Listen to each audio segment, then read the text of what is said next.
କେ କୈବଲ୍ୟ ଦାତାଶ୍ଚ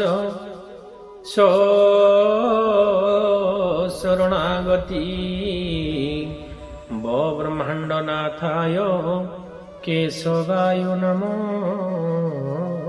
ନମଃ। ସପ୍ରେମୀ ଗୁରୁସ୍ୱାମୀ।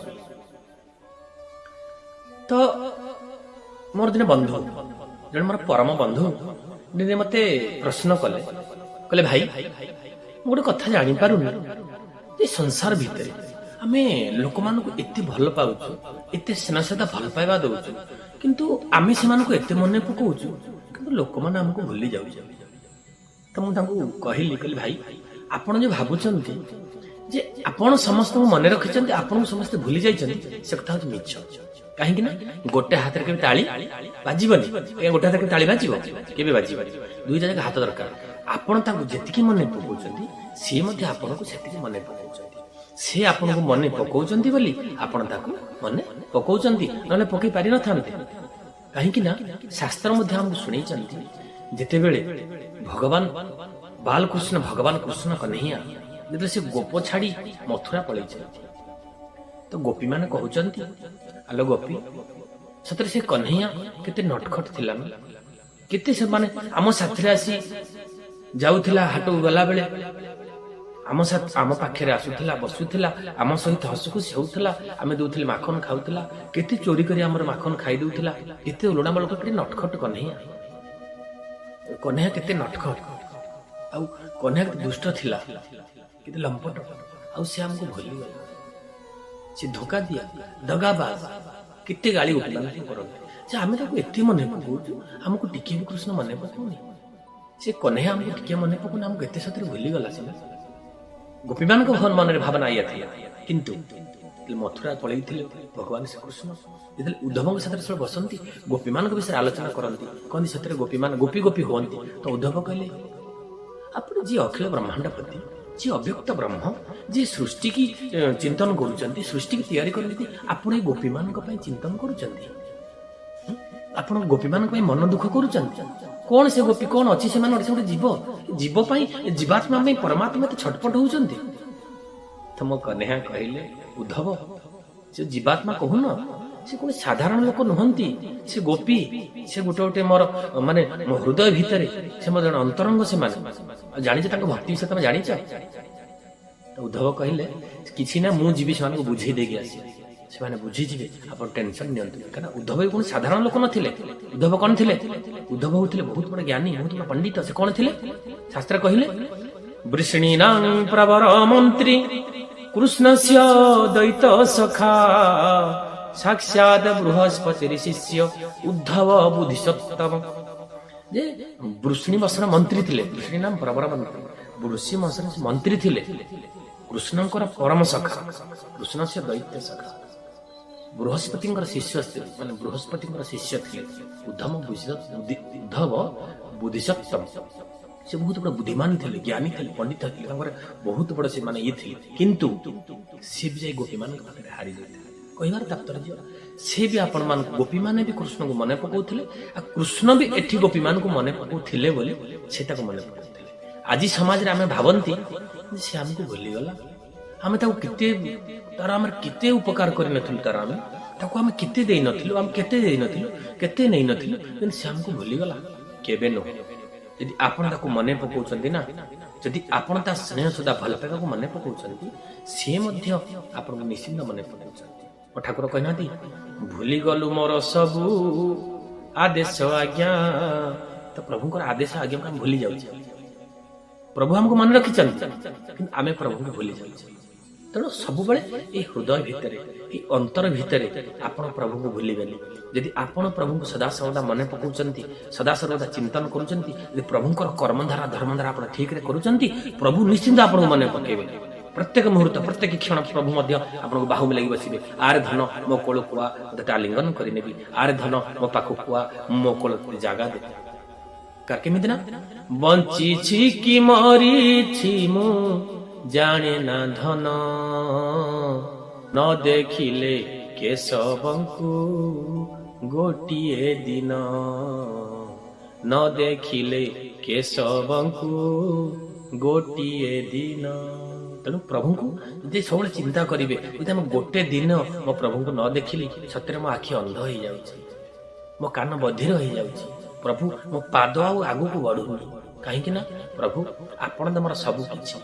ଯଦି ମୋ ବାପା ମା ମତେ ଜନ୍ମ ଦେଇଦେଲେ ସିନା, କିନ୍ତୁ ବର୍ତ୍ତମାନ ମତେ ସତ୍ ପଥର ପଥିକ, ଆଜି ମୋ ବାପା ମା ପାଖରେ ନାହାନ୍ତି, କିନ୍ତୁ ଆପଣ ସତ୍ ପଥର ପଥିକ ମତେ ସତ୍ ପଥରେ ନେଉଛନ୍ତି, ସତ୍ ଚିନ୍ତାଧାରା ଦଉଛନ୍ତି। ଯଦି ଆପଣ ମତେ ମୋ ପାଖରେ ନଥାନ୍ତେ, କି ଆପଣ ମତେ ଯଦି ଏଇ ସତ୍ ଚିନ୍ତନ କରି ନଥାନ୍ତେ, ପ୍ରଭୁ ମୁଁ ଆଜି ପଥଭ୍ରଷ୍ଟ ହେଇଯାଇଥାନ୍ତି, ମଣିଷରୁ ଅମଣିଷ ହେଇଯାନ୍ତି, ମଣିଷର ପଶୁ ହେଇଯାଇଥାନ୍ତି। ତେଣୁ ଆଜି ମୁଁ ଆପଣଙ୍କର ଚରଣାଶ୍ରିତ ହେଇଛି। ଆପଣ ଏଇ କଳିଯୁଗରେ ଏଇ ଧରାଧାମରେ ଅବତୀର୍ଣ୍ଣ ହେଇଛନ୍ତି, ଜନ୍ମଗ୍ରହଣ କରିଛନ୍ତି, ଆବିର୍ଭାବ ହେଇଥିବାରୁ ତେଣୁ ମୁଁ ମଧ୍ୟ ଏଇ କଳିଯୁଗରେ ଅଛି। ତେଣୁ ଆପଣ ମୋତେ ଯେଉଁ କର୍ମଧାରା ଧର୍ମଧାରା ଦେଇଛନ୍ତି, ମୁଁ ତାକୁ ସବୁବେଳେ ଚିନ୍ତନ ମନନ କରି ଆପଣଙ୍କର ସେ ଯେଉଁ ଶାସ୍ତ୍ରକୁ ଅଧ୍ୟୟନ କଲା ପରେ ମୋ ଆଖିରେ ଗୋଟେ ଦିଗ୍ଦର୍ଶନ ଆସୁଛି, ଯେଉଁ ଦିଗ୍ଦର୍ଶନ ଦ୍ୱାରା ମୁଁ ସତ୍ ପଥର ପଥିକ ହେଇପାରିଛି ଏବଂ ମୁଁ ଈଶ୍ୱର ଅଂଶ ଜୀବ ବିନାଶୀ, ମୁଁ ଆପଣଙ୍କର ସନ୍ତାନ, ମୁଁ ଈଶ୍ୱରଙ୍କର ସନ୍ତାନ ବୋଲି ଭୁଲି ଯାଇଥିଲି। ତେଣୁ ଭୁଲି ଯାଇଥିବା କଥାକୁ ଆପଣ ଆସି ମୋତେ ମନେ ପକାଇ ଦେଇଛନ୍ତି। ତେଣୁ ଆପଣଙ୍କର କର୍ମଧାରା ମାଧ୍ୟମରେ, ଧର୍ମଧାରା ମାଧ୍ୟମରେ, ଆପଣଙ୍କର ଏ ଯେଉଁ ଚରମଶାସ୍ତ୍ର ମାଧ୍ୟମରେ ମୁଁ ଆଜି ସତ୍ ପଥର ପଥିକ ହେଇପାରୁଛି। ତେଣୁ ହେ ପ୍ରଭୁ, ଯଦି ଆପଣ ମୋତେ କିଛି, ଯଦି ଆପଣ ମୋତେ ଏଇ ସୁନ୍ଦର ଶରୀର ଦେଇଛନ୍ତି, ଯଦି ଶରୀର କିଛି ମୋର ଚାହୁଁଛି, ଏ ମନ କିଛି ମୋର ଚାହୁଁଛି, ଏ ଯେଉଁ ମୋର 5 ଜ୍ଞାନେନ୍ଦ୍ରିୟ 5 କର୍ମେନ୍ଦ୍ରିୟ ଦେଇଛନ୍ତି, ଏ ସବୁ ଇନ୍ଦ୍ରିୟ ମାନେ ଆପଣଙ୍କ ପ୍ରତି ଚାଲିଯାଆନ୍ତି। ଯେମିତି ଗୋପୀମାନେ ପ୍ରତ୍ୟେକ ମାନେ ସବୁବେଳେ ସଦାସର୍ବଦା କହ୍ନାଙ୍କୁ ଚିନ୍ତନ କରୁଥିଲେ। ଗୋପୀ କହିଲେ କଣ କି, ଆମେ ସମାଜରେ କଣ କି ଗୁରୁ ସ୍ୱାମୀ କହିଲେ ଜଣେ। ଜଗନ୍ନାଥ ମନ୍ଦିର ସାମ୍ନାକୁ ଯଦି ମୁଁ ଗଲି କହୁଛି ଜଗନ୍ନାଥ ସ୍ୱାମୀ ନୟନ ପଥଗାମୀ ଭବତୁ, ମୋ ବାପା ଗଲେ ସେଇଆ, ମୋ ମା ଗଲେ ସେଇଆ, ମୋ ପୁଅ ଗଲେ ସେଇଆ, ତା ପୁଅ ଗଲେ ସେଇଆ, ମୋ 7 ପିଢ଼ି, ମୋ 14 ପିଢ଼ି, ପିଢ଼ି ଉପରେ ପିଢ଼ି ଯେତେ ପିଢ଼ି ଗଲେ ସମସ୍ତେ ସେଇଆ କହିବେ ଜଗନ୍ନାଥ ସ୍ୱାମୀ ନୟନ ପଥଗାମୀ ଭବତୁ। କେହି କେବେ କହିବେନି ଜଗନ୍ନାଥ ଦାଦା କି ଜଗନ୍ନାଥ ଅଜା କି ଜଗନ୍ନାଥ ଏ ବୋଲି କହିବେନି, ଜଗନ୍ନାଥ ସ୍ୱାମୀ କି ଜୟ। ତେଣୁ କେହି କେବେ କହିବେନି। ତ ସେଇ ନ୍ୟାୟରେ କଣ ପାଇଁ କୁହନ୍ତି, ଜଗତ ଯାକର ସ୍ୱାମୀ ହେଉଛନ୍ତି ଜଣେ, ସେ ହେଉଛନ୍ତି ଗୁରୁ ସ୍ୱାମୀ, ସେ ଅବ୍ୟକ୍ତ ପରମ ପରମାତ୍ମା ପ୍ରଭୁ ଅଲମାଇଟି ପରମ ସତ୍ତା, ସେ ହେଉଛନ୍ତି ଜଣେ, ସେ ହେଉଛନ୍ତି ସ୍ୱାମୀ। ଆମେ ସମସ୍ତେ ହେଉଛନ୍ତି ସ୍ତ୍ରୀ, ସମସ୍ତେ ହେଉଛନ୍ତି ନାରୀ, ଆମେ ସମସ୍ତେ ଗୋପୀ। ଗୋପୀ କହିଲେ କଣ କି, ଗୋହ ପିବତୀ ସହ ଗୋପୀ। ଯେ ଗୋ କହିଲେ ଇନ୍ଦ୍ରିୟ, ଯେ ପ୍ରତ୍ୟେକ ଇନ୍ଦ୍ରିୟରେ ପ୍ରଭୁଙ୍କର ପ୍ରେମ ରସ, ପ୍ରଭୁଙ୍କର ଭାବ ରସ, ପ୍ରଭୁଙ୍କର ଜ୍ଞାନ ରସକୁ ଆସ୍ୱାଦନ କରୁଛି। ଏ ଆଖି, ଏ କାନ, ଏ ନାକ, ଏ ପାଟି, ଏ ହାତ, ଏ ଗୋଡ଼ ସବୁ ପ୍ରଭୁଙ୍କ ପାଇଁ ସମର୍ପଣ ହେଇଯିବ। ସିଏ ହଉଛି ଗୋପୀ। ଆମେ ମାନଙ୍କର ଗୋପୀ ନୁହନ୍ତି କି? ତ ଆମେ ପ୍ରଭୁ କଣ ପ୍ରାର୍ଥନା କରିବା ଦରକାର? ବାଣୀ ଗୁଣାନୁକଥନେ ଶ୍ରବଣ କଥାୟା ହସ୍ତୌ ଚ କର୍ମ ସୁମନ স্তব পাদয়ো নঃ স্মৃত্যা শিরস্তব নিবা সজগৎ প্রণামে দৃষ্টি শতাং দর্শনে তু ভবত্তম। हे प्रभु, बाणी गुणानु कथा नहीं, जदि जो मुख देइचंती सुंदर मुख, जो मुखरे मु आपणक भूली केड़े केड़े गंठी मानक जो गुंड करि दउची, केते अभक्षण भक्षण मान मु करूची। तेणु हे प्रभु, ए मुख कोन सेठी पे देइचंती, ए मुख कोदि पे देइचंती? बाणी गुणानु कथा नहीं, ए पाटी रे मु आपणकर गुणगान करिबी, आपणकर चरम शास्त्र को पाठ करिबी, आपणकर नाम को जप करिबी, आपणकर नाम को गान करिबी। श्रवणम कथाया, जदि कान देइचंती कोन खाली कान रे ए जो डीजे, ए जो संसार रे जो माने परश्री कातरता छिद्र ए सब सुनिया पई, ए सब सुनिया पई ना। जदि मो कान देइचंती प्रभु, ए कान रे मो आपणकर से नाम सुनिबी, सबले सदा सर्वदा आपणकर नाम को सुनुथिबी, तबे मो हाथ कान पवित्र होई जाय। बाणी गुणानु कथने श्रवणम कथाया हस्तौ च कर्म सुमनस स्तव पादयो। जो पादरे आपण स्वर्गमर्त्य पाताल को विस्तार करदेले, बळी को चापिदेले पाद तले। जो पादरे आपणकर धीवर पाद धोइब बोली अपेक्षा करिथिला, से पाद को धोई देइथिले। जो पाद को भरत आपणकर श्री पादुका को नहीं 14 वर्ष काल राजसिंहासन स्थापन करी राजभार संभाळुथिले। ଏବଂ ଯେଉଁ ପାଦୁକାକୁ ଆଜି ପାଇବା ପାଇଁ ଗୋପୀମାନେ ପାଇବା ପାଇଁ ଥରହର ହେଇଯାଉଥିଲେ, ବ୍ୟସ୍ତ ବ୍ୟାକୁଳ ହେଇଯାଉଥିଲେ, ବିବ୍ରତ ହେଇଯାଉଥିଲେ। ତ ସେଇ ପାଦୁକା ଏଇ କଳି ଯୁଗରେ ଆପଣ ଦେଇଛନ୍ତି। କଳି ଯୁଗେ ପାଦ ମହତ୍ଵ ଜାଣେ ସିନା ଜ୍ଞାନୀ ଭକତ। ତେଣୁ ଯେଉଁ ପାଦକୁ ସମସ୍ତେ ଜାଣିପାରି ନାହାନ୍ତି, ତ ସେଇ ଯେଉଁ କଳି ଯୁଗରେ ଆପଣ ଜନ୍ମଗ୍ରହଣ କରିଛନ୍ତି, ଆବିର୍ଭାବ ହେଇଛନ୍ତି, ସେଇ ଯେଉଁ ପାଦୁକା ଦେଇଛନ୍ତି। ବର୍ତ୍ତମାନ ପ୍ରଭୁ ଆପଣ ତ ସ୍ଥୂଳ ରୂପରେ ନାହାନ୍ତି, କିନ୍ତୁ ଆପଣ ଯେଉଁ ଶ୍ରୀ ପାଦୁକା ଦେଇକି ଯାଇଛନ୍ତି, ଏ ଯେଉଁ ହାତ ଦେଇଛନ୍ତି, ସେ ପାଦୁକାର ମୁଁ ସେବା କରିବି। ସେ ପାଦୁକାକୁ ସଦା ସର୍ବଦା ମୁଁ ଆପଣଙ୍କର ସେବା କରି ହାତକୁ ଆପଣଙ୍କ ପାଦରେ ଲଗେଇଦେବି। ତେଣୁ ଆମର ବାଣୀ ଗୁଣାନୁକଥନେ ଶ୍ରବଣଂ କଥାୟ ହସ୍ତୌ ଚ କର୍ମସ୍ମନସ୍ତବ ପାଦୟୋଃ ସ୍ମୃତ୍ୟା ଶିରସ୍ତବନେବ ସଜଗତ୍ ପ୍ରଣାମ ଦୃଷ୍ଟି ସତାಂ ଦର୍ଶନସ୍ତୁ ଭବତ୍। ତେଣୁ ପ୍ରଭୁ ଏ ପାଦ ବି ମୋର ଯୋଉ ଦେଇଛନ୍ତି, ଏ ପାଦ ବି ସବୁବେଳେ ଆପଣଙ୍କର ସେ ସ୍ୱର୍ଣ୍ଣକ୍ଷେତ୍ର ଧାମରେ ମଳ ପକାଉ, ସ୍ୱର୍ଣ୍ଣକ୍ଷେତ୍ର ଧାମରେ ଯାଇ କିଛି ସେବା କରିବ। ତେଣୁ ଏଇଭଳିଆ ମୋତେ ଆପଣ କୃପା କରନ୍ତୁ। ମୁଁ ସଦା ସର୍ବଦା ଆପଣଙ୍କର ସେବାରେ ମୋ ଶରୀରକୁ ସମର୍ପଣ କରିଦିଏ ଏବଂ ଆପଣଙ୍କର କଥା, ଆପଣଙ୍କର ଗାଥା ଏବଂ ଆପଣଙ୍କର ଲୀଳାକୁ ମୁଁ ସମସ୍ତଙ୍କ ପାଖରେ ବାଣ୍ଟି ପାରେ, ସମସ୍ତଙ୍କ ପାଖରେ ମୁଁ ବିସ୍ତାର କରି କହିପାରେ ଏବଂ ସମସ୍ତଙ୍କୁ ମୁଁ ଆପଣଙ୍କର ବାଣୀ ନେଇ ଶୁଣିପାରେ। ଏହି କୃପା ମୋତେ କରନ୍ତୁ, ଏଇଭଳିଆ ଆଶୀର୍ବାଦ ଲାଭ କରିଥାନ୍ତୁ। ତେଣୁ ଆପଣମାନେ ଯେଉଁ ଭାବନ୍ତି ସମାଜରେ ସବୁ ଭୁଲି ଯାଆନ୍ତି ବୋଲି, କେହି କେବେ କାହାକୁ ଭୁଲି ନାହାନ୍ତି। ଆପଣ ଯଦି ଆପଣଙ୍କୁ ମନେ ପକାଉଛି, ଆପଣ ଯେମିତି ମନେ ପକାଉଛନ୍ତି ଅନ୍ୟକୁ, ସେମାନେ ମଧ୍ୟ ଆପଣଙ୍କୁ ମନେ ପକାଉଛନ୍ତି।